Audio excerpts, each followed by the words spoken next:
Hello my dear students. आपण या अगोदरच्या व्हिडिओमध्ये एक न्यू टॉपिक स्टार्ट केला होता, रिफ्लेक्शन ऑफ वेव्ज, आणि त्यामध्ये आपण बघितला होता रिफ्लेक्शन ऑफ ट्रान्सवर्स वेव्ज. आज आपण या व्हिडिओमध्ये बघणार आहोत रिफ्लेक्शन ऑफ लॉन्जिट्युडनल वेव्ह. तर रिफ्लेक्शन ऑफ ट्रान्सवर्स वेव्हमध्ये आपण दोन मीडियम कन्सिडर केला होता, एक डेन्सर मीडियम आणि एक रेअरर मीडियम. तसंच यामध्ये पण आपण दोन मीडियम कन्सिडर करणार, एक डेन्सर मीडियम आणि एक रेअरर मीडियम. तर ट्रान्सवर्स वेव्हचा जो रिफ्लेक्शन आहे तो डेन्सर मीडियममध्ये जर क्रेस्ट इन्सिडंट जर होत असेल तर त्याच्यापासून काय मिळेल? ट्रफ मिळते. किंवा ट्रफ जर इन्सिडंट झाला तर त्याच्यापासून काय मिळते? क्रेस्ट मिळेल. बरोबर. आणि इन्सिडंट वेव्ह आणि रिफ्लेक्टेड वेव्ह ह्या दोघांच्या मधामधला जो चेंज ऑफ फेज म्हणजेच फेज डिफरन्स हा 180 डिग्री असते. कशामध्ये? डेन्सर मीडियम, म्हणजे फ्रॉम डेन्सर मीडियमपासून 180 डिग्री म्हणजेच पाय रेडियन. त्यानंतर जर मीडियम रेअरर जर असेल तर त्यामध्ये जर आपण क्रेस्ट इन्सिडंट केला तर आपल्याला रिफ्लेक्शनसुद्धा क्रेस्ट मिळते. किंवा ट्रफ जर इन्सिडंट केला तर रिफ्लेक्शनसुद्धा काय मिळते? ट्रफ मिळते. आणि इन्सिडंट आणि रिफ्लेक्टेड वेव्हच्या मधामधला जो फेज डिफरन्स होता फ्रॉम रेअरर मीडियमसाठी तो किती राहत होता? 0 डिग्री. किती होता? 0 डिग्री. इथपर्यंत आपण या अगोदरच्या व्हिडिओमध्ये बघितला होता. आपण या व्हिडिओमध्ये आपण बघणार की रिफ्लेक्शन ऑफ लॉन्जिट्युडनल वेव्ह. काय बघणार? Reflection of longitudinal wave. Reflection of longitudinal वेव्हमध्ये आपल्याला माहीत आहे की लॉन्जिट्युडनल वेव्ह म्हणजे काय होते. What is longitudinal wave? The longitudinal wave म्हणजे अशी वेव्ह ज्यामध्ये व्हायब्रेशन ऑफ पार्टिकल्स आणि direction of propagation of wave ह्या दोन्ही कशा असतात? पॅरलल. म्हणजे vibrations of particles and direction of propagation of wave ह्या दोघांची डायरेक्शन सेम, म्हणजे हे एकमेकाला कशा असतात? पॅरलल असतात. या टाईपच्या वेव्हला आपण काय म्हणतो? Longitudinal wave. काय म्हणतो? Longitudinal wave. जसं ट्रान्सवर्स वेव्हमध्ये जे काही ट्रान्सवर्स वेव्ह आहे ही कशापासून बनते? अल्टरनेटली एक क्रेस्ट आणि एक ट्रफ. कशापासून बनते? Alternately crest and trough. Crest आणि कशापासून बनते? ट्रफपासून. तसंच जे काय तुमची लॉन्जिट्युडनल वेव्ह आहे ही लॉन्जिट्युडनल वेव्ह कशापासून बनेल? लॉन्जिट्युडनल वेव्ह रेअर फ्रॅक्शन आणि कॉम्प्रेशन. रेअर फ्रॅक्शन आणि कॉम्प्रेशनपासून बनलेली असते. रेअर फ्रॅक्शन म्हणजे असा मीडियम किंवा अशी वेव्ह किंवा अशी वेव्ह पल्स ज्याच्या मधामध्ये जे काय तुमचं पार्टिकल्स आहेत ते पार्टिकल थोडं दूर असतात. आणि कॉम्प्रेशनमध्ये तुमचं जे काही पार्टिकल्स आहेत ते पार्टिकल्स थोडं कसं असतात? जवळ असतात. त्याला आपण कॉम्प्रेशन. आणि त्या दुसऱ्या ज्यामध्ये पार्टिकल दूर असतात त्याला आपण काय म्हणतो? Rare fraction. ओके. तर आता आपण स्टडी करणार आहोत रिफ्लेक्शन ऑफ वेव्ज. कसे स्टडी करणार आहोत? Reflection of longitudinal wave. तर आपला क्वेश्चन असा आहे की explain the reflection of longitudinal wave from denser medium. म्हणजे आपल्याला रिफ्लेक्शन ऑफ लॉन्जिट्युडनल वेव्ह बघायचं आहे, पण कशासाठी? डेन्सर मीडियमसाठी. तर लॉन्जिट्युडनल वेव्हचं रिफ्लेक्शन असल्यामुळे बघायचं आहे, त्यासाठी आपल्याला लॉन्जिट्युडनल वेव्हच कन्सिडर करावं लागेल. म्हणून मी एक लॉन्जिट्युडनल वेव्ह कन्सिडर करतो. आणि कशासाठी बघत आहोत आपण? डेन्सर मीडियमसाठी. म्हणून आपण असं समजू की जे काही लॉन्जिट्युडनल वेव्ह आहे ती ट्रॅव्हल होत आहे रेअरर मीडियमकडून डेन्सर मीडियमकडे. म्हणजे मी एक कन्सिडर केला लॉन्जिट्युडनल वेव्ह जे ट्रॅव्हल होत आहे रेअरर मीडियमकडून डेन्सर मीडियमकडे. त्यानंतर आपल्याला माहीत आहे की लॉन्जिट्युडनल वेव्हमध्ये एक कॉम्प्रेशन आणि एक काय राहते? Rare fraction. तर कॉम्प्रेशन कोणाला म्हटलं जाते? तर कॉम्प्रेशन म्हणजे अशी वेव्ह पल्स ज्याच्या मधामध्ये जो प्रेशर आहे तो हाय असते, म्हणून ते सर्व पार्टिकल कसं येतात? जवळ येतात.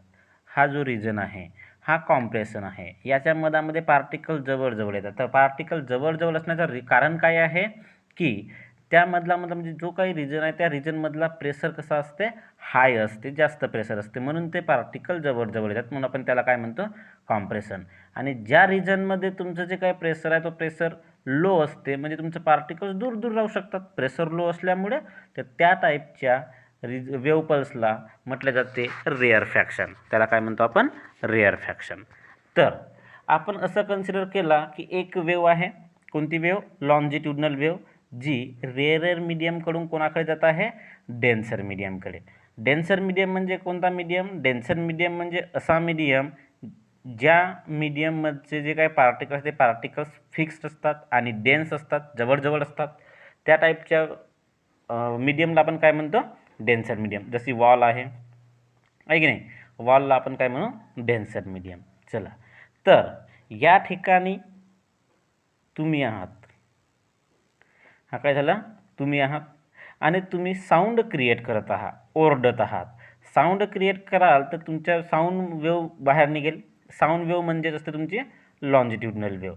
तर लॉन्जिट्युडनल वेव्ह बाहेर निघाल्यानंतर आपण असं कन्सिडर करू, जसं आपण ट्रान्सव्हर्स वेव्हमध्ये कन्सिडर केला होता की डेन्सर मीडियममध्ये क्रेस्ट इन्सिडंट होत आहे, तसं आपण कन्सिडर करू की या मधामध्ये कॉम्प्रेशन इन्सिडंट होत आहे. कशा मधामध्ये? डेन्सर मीडियममध्ये. तर डेन्सर मीडियममध्ये कॉम्प्रेशन इन्सिडंट झाल्यामुळे कॉम्प्रेशनचा जो प्रेशर आहे तो कसा असते? High pressure. मग हाय प्रेशर, कॉम्प्रेशनचा हाय प्रेशर असल्यामुळे तो काय करेल?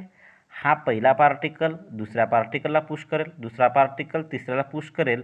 तर हा जो सर्वात लास्टचा जो पार्टिकल आहे, हा पार्टिकल डेन्सर मीडियममधल्या पार्टिकलला पुश करण्याचा प्रयत्न करेल, म्हणजे पुश करेल. बट रेअर मीडियममध्ये एवढी एनर्जी नाही आहे की तो डेन्सर मीडियमच्या पार्टिकलला पुश करू शकेल. कॉम्प्रेशन आहे तो पुश करण्याचा प्रयत्न करणार आहे, बट रेअर मीडियममध्ये एवढी एनर्जी, सफिशियंट एनर्जी नाही आहे की ते कॉम्प्रेशन जे काही पार्टिकलचा कॉम्प्रेशन आहे डेन्सर मीडियमचा, त्या डेन्सर मीडियमचे जे पार्टिकल्स आहेत त्याला कॉम्प्रेस करू शकेल, एवढी एनर्जी राहत नाही. म्हणून काय होते? हे जे काय तुमचा डेन्सर मीडियम आहे, ह्या डेन्सर मीडियममधलं पार्टिकल्स तर फिक्स्ड आहेत. पार्टिकल फिक्स्ड असल्यामुळे ते मूव्ह होणार नाही. बट कॉम्प्रेशन तर आपला प्रेशर कॉम्प्रेशन हा पुश करत आहे कोणाला? पार्टिकल्सला. कशाच्या? डेन्सर मीडियमच्या.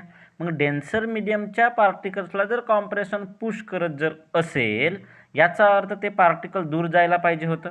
जायला पाहिजे की नाही? बट ते पार्टिकल दूर जाणार नाही. का बरं? कारण का ते पार्टिकल फिक्स्ड आहेत. तर ते पार्टिकल फिक्स्ड असल्यामुळे ते काय करतील?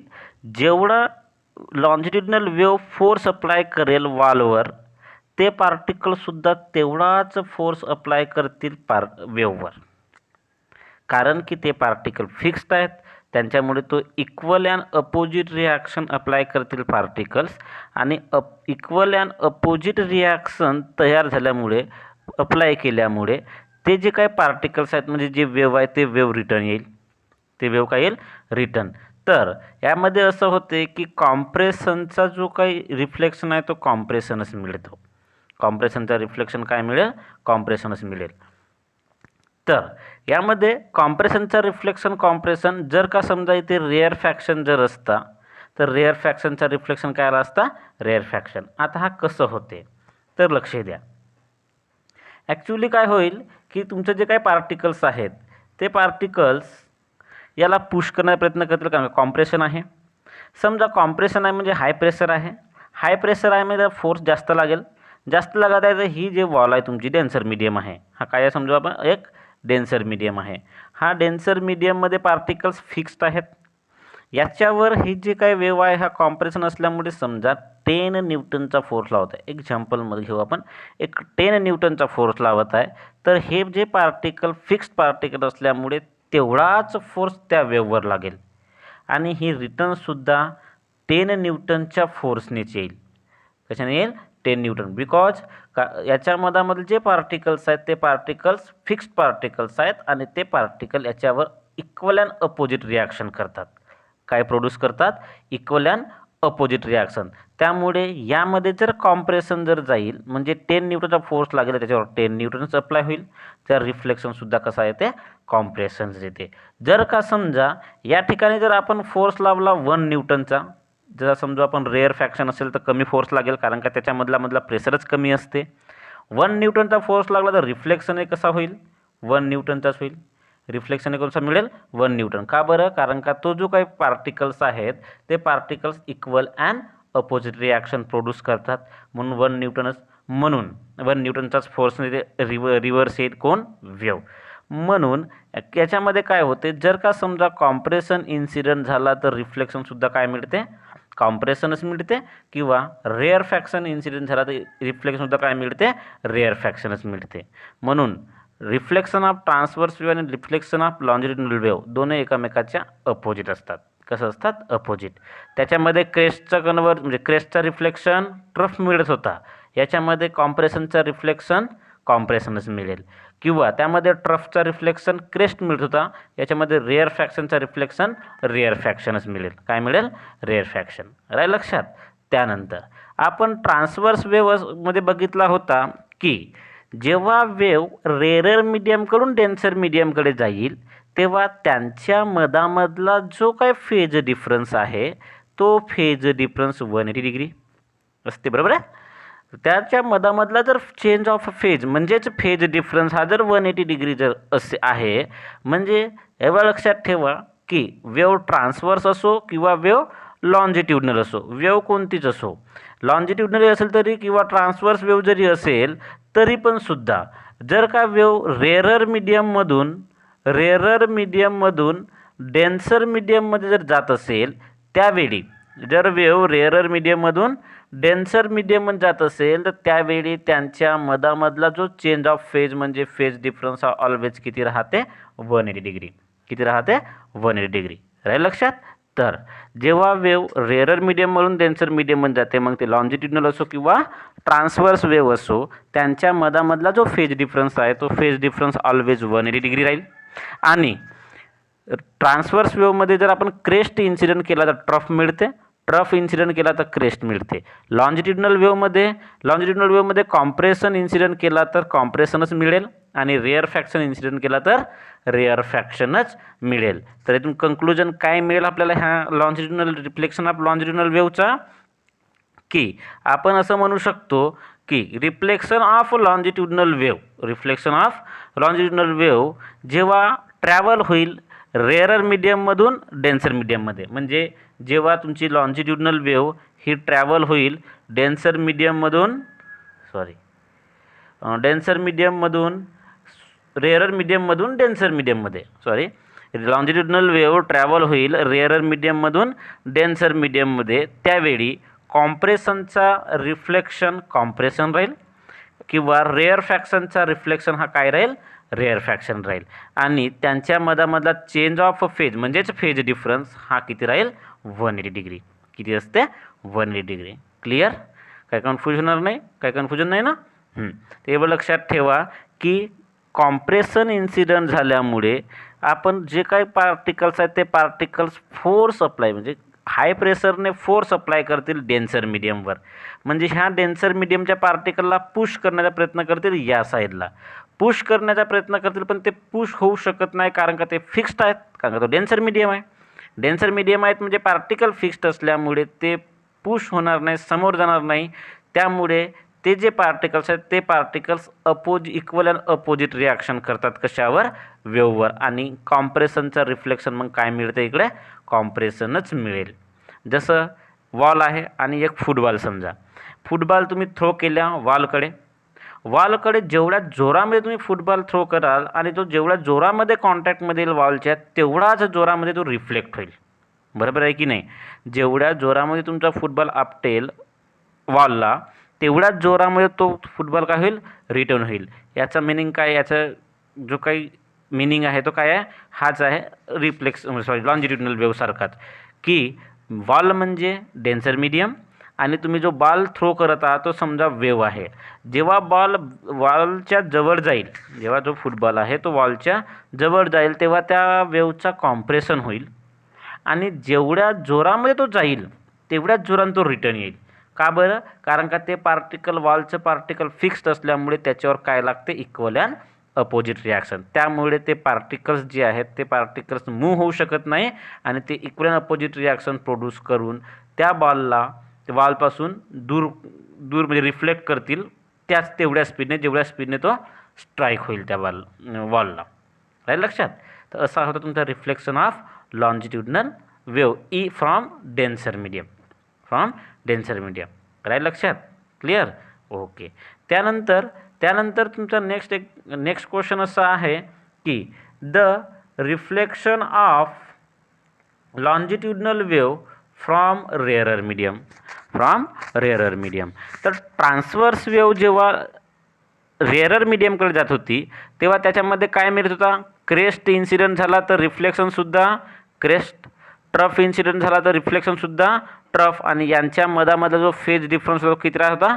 0. बघू लॉन्जिट्युडनल वेव्हमध्ये काय होते. लॉन्जिट्युडनल वेव्हमध्ये काय होते की जर कन्सिडर करू एक लॉन्जिट्युडनल वेव्ह आहे जे ट्रॅव्हल होत आहे डेन्सर मीडियमकडून रेअरर मीडियमकडे. एक लॉन्जिट्युडनल वेव्ह कन्सिडर केला आपण जे ट्रॅव्हल होत आहे डेन्सर मीडियमकडून रेअरर मीडियमकडे. डेन्सर मीडियमकडून रेअरर मीडियमकडे ट्रॅव्हल होते वेळी जेव्हा रेअरर मीडियमकडे ट्रॅव्हल होईल तर समजू आपण कन्सिडर करू की रेअर फॅक्शन हा रेअरर मीडियमकडे येत आहे. तर रेअरर मीडियम म्हणजे असा मीडियम असते ज्यामधलं पार्टिकल्स फ्रीली मूव्ह होऊ शकतात. बरोबर आहे? तर यामध्ये काय होते, जेव्हा रेअरर मीडियम इन्सिडेंट होते रेअर फॅक्शनवर तर तो त्या रेअरर मीडियमला पुश करण्याचा प्रयत्न करेल. बरं, रेअरर मीडियमला पुश केला म्हणजे तिथल्या पार्टिकलला पुश केला आणि त्यामधलं पार्टिकल फ्रीली मूव्ह होऊन जातील. फ्रीली मूव्ह झाल्यामुळे या ठिकाणी जे पार्टिकल्स आहेत, या टाईपचे जे पार्टिकल्स आहेत त्या पार्टिकल्सवर फोर्स अप्लाय करेल रेअर फॅक्शन. फोर्स अप्लाय केल्यामुळे ते जे पार्टिकल्स आहेत ते पार्टिकल मूव्ह होतील काही प्रमाणामध्ये. या टाईपचं मूव्ह होतील आणि एकदम समोर येतील आणि स्ट्रेट बनतील. तर एकदम समोर आल्यामुळे इकडं तर डेन्सर मीडियम आहे, डेन्सर मीडियम असल्यामुळे एकदम फोर्स अप्लाय करताना एकदम फोर्स अप्लाय केल्यामुळे या ठिकाणी जो प्रेशर आहे तो प्रेशर एकदम इन्क्रीज होईल. त्या वेव्हमध्ये प्रेशर इन्क्रीज झाल्यामुळे जो काय रेअर फॅक्शन होता त्या रेअर फॅक्शनमध्ये काय येईल? रेअर फॅक्शनचा रिफ्लेक्शन काय बनेल? कॉम्प्रेशन. रेअर फॅक्शनचं रिफ्लेक्शन काय होते? होईल कॉम्प्रेशन. म्हणजे हे जे रेअर फॅक्शन आहे ह्या रेअर फॅक्शनचे जे काही पार्टिकल्स येतील ते रेअर फॅक्शनचे व्हायब्रेशन्स या पार्टिकल्सला म्हणजे रेअरर मीडियमच्या पार्टिकलला पुश करण्याचा प्रयत्न करतील. पुश केल्यानंतर डेन्सर मीडियममध्ये कसं होतं, डेन्सर मीडियम फिक्स पार्टिकल होतं त्यामुळे ते मूव्ह होत नव्हतं. पण रेअरर मीडियममधलं पार्टिकल कसं आहेत? मूव्ह होतील. मूव्ह झाल्यामुळे ते पार्टिकल्स जसं स्ट्रेटमध्ये लाईनमध्ये होतं त्यांना पुश केल्यामुळे ते पार्टिकल या टाईपने बनतील. या टाईपने बनल्यामुळे ते पार्टिकल जेव्हा सरळ होतील म्हणजे आपल्या ओरिजिनल पोझिशनवर येतील तेव्हा ते एकदम जोरामध्ये येतील. जोरामध्ये आल्यामुळे ते प्रेशर अप्लाय करतील. फास्ट आल्यामुळे फोर्स अप्लाय केला म्हणजे प्रेशर वाढेल. प्रेशर वाढल्यामुळे रेअर फॅक्शनचा रिफ्लेक्शन काय मिळते? कॉम्प्रेशन. रेअर फॅक्शनचा रिफ्लेक्शन काय मिळते? कॉम्प्रेशन. तसंच जर का समजा इथून कॉम्प्रेशन इन्सिडेंट केला तर त्याचा रिफ्लेक्शन काय मिळेल? Rare faction. राईट, लक्षात? तर जास्त कन्फ्यूज होऊ नका. एवढं लक्षात ठेवा की लॉन्जिट्युडनल वेव्हमध्ये जर का आपली वेव्ह डेन्सर मीडियमकडून रेअरर मीडियमकडे जात असेल तर रेअर फॅक्शनचा रिफ्लेक्शन कॉम्प्रेशन होते किंवा कॉम्प्रेशनचा रिफ्लेक्शन रेअर फॅक्शन असे होते. त्यानंतर मी तुम्हाला सांगितलंच होतं की ट्रान्सवर्स वेव्ह असो किंवा लॉन्जिट्युडनल वेव्ह असो त्यांच्या मधामध्ये जेव्हा जर वेव्ह डेन्सर मीडियमकडून रेअरर मीडियममध्ये जात असेल तर त्यांच्यामधला जो फेज डिफरन्स आहे तो फेज डिफरन्स ऑलवेज किती राहते? 0. ऑलवेज किती राहील? 0 राहील. राहील लक्षात? तर हा झाला तुमचा reflection of longitudinal wave from rarer medium. Reflection of longitudinal wave from rarer medium. राहील लक्षात? तर जास्त कन्फ्यूज होऊ नका. याच्या मधामध्ये एकच कन्क्लुजन लक्षात ठेवा की जेव्हा लॉन्जिट्युडनल वेव्ह ट्रॅव्हल होते डेन्सर मीडियमकडून रेअरर मीडियमकडे तेव्हा जर का समजा रेअर फॅक्शन इन्सिडेंट होत असेल तर त्याचा जो काही रिफ्लेक्शन आहे तो रिफ्लेक्शन कॉम्प्रेशन मिळते किंवा कॉम्प्रेशन इन्सिडेंट होत जर असेल तर त्याचा जो काही रिफ्लेक्शन आहे तो मिळते रेअर फॅक्शन. त्याचा रिफ्लेक्शन काय मिळते? Rare faction. राईट लक्षात? आणि त्यांच्या मधामध्ये जो चेंज ऑफ फेज म्हणजेच फेज डिफरन्स आहे तो फेज डिफरन्स किती राहते? 0 डिग्री. म्हणजे no change of phase. Okay. तर रिफ्लेक्शन ऑफ ट्रान्सवर्स वेव्ह आणि रिफ्लेक्शन ऑफ लॉन्जिट्युडनल वेव्ह दोन्ही एकामेकाच्या अपोजिट आहेत. जेव्हा वेव्ह रेअरर मीडियमकडून डेन्सर मीडियमकडे जाते त्यावेळी ट्रान्सवर्स वेव्हमध्ये इन्सिडंट वेव्ह जर क्रेस्ट होत असेल तर रिफ्लेक्शन ट्रफ होते आणि जर इन्सिडंट ट्रफ होत असेल तर रिफ्लेक्शन क्रेस्ट होते. तोच लॉन्जिट्युडनल वेव्हमध्ये जर बघितला आणि लॉन्जिट्युडनल वेव्ह जर रेअरर मीडियमकडून डेन्सर मीडियमकडे गेली त्यावेळी तुमचं कॉम्प्रेशनचा रिफ्लेक्शन कॉम्प्रेशन आणि रेअर फॅक्शनचा रिफ्लेक्शन रेअर फॅक्शन होते. तसंच आणि इन्सिडंट वेव्ह आणि रिफ्लेक्टेड वेव्ह, मग ते ट्रान्सवर्स वेव्ह असो किंवा लॉन्जिट्युडनल वेव्ह असो, दोनही वेव्हचा जर का वेव्ह रेअरर मीडियमकडून डेन्सर मीडियमकडे जात असेल तर त्यांच्या मधामधला जो चेंज ऑफ फेज म्हणजे फेज डिफरन्स आहे तो फेज डिफरन्स 180 डिग्री असते. काय असते? 180 डिग्री. मग ते ट्रान्सवर्स वेव्ह असो किंवा लॉन्जिट्युडनल वेव्ह असो. ओके. त्यानंतर जर ट्रान्सवर्स वेव्ह ही डेन्सर मीडियमकडून रेअरर मीडियमकडे जात असेल त्यावेळी ट्रफचा रिफ्लेक्शन ट्रफ होते, क्रेस्टचा रिफ्लेक्शन क्रेस्ट मिळते. आणि जर लॉन्जिट्युडनल वेव्ह डेन्सर मीडियमकडून रेअरर मीडियमकडे जात असेल अशा वेळी रेअर फॅक्शनचा रिफ्लेक्शन कॉम्प्रेशन मिळेल आणि कॉम्प्रेशनचा रिफ्लेक्शन रेअर फॅक्शन मिळते. त्यानंतर दोनही वेव्हच्या वेळी या कंडिशनमध्ये denser medium to rarer medium या कंडिशनमध्ये दोघांच्या मधामध्ये जो फेज डिफरन्स आहे तो फेज डिफरन्स किती असते? तो असते 0 डिग्री. किती असते? 0 डिग्री. राहील लक्षात? हां, तर तो राहते 0. तर असा होता तुमचा रिफ्लेक्शन ऑफ वेव्ह, एक छोटासा कन्सेप्ट होता. राहील? ओके. तर आपण ह्या व्हिडिओमध्ये इथपर्यंतच थांबू. याच्यानंतर जो काही टॉपिक आहे तो नेक्स्ट व्हिडिओमध्ये घेऊ. थँक्यू.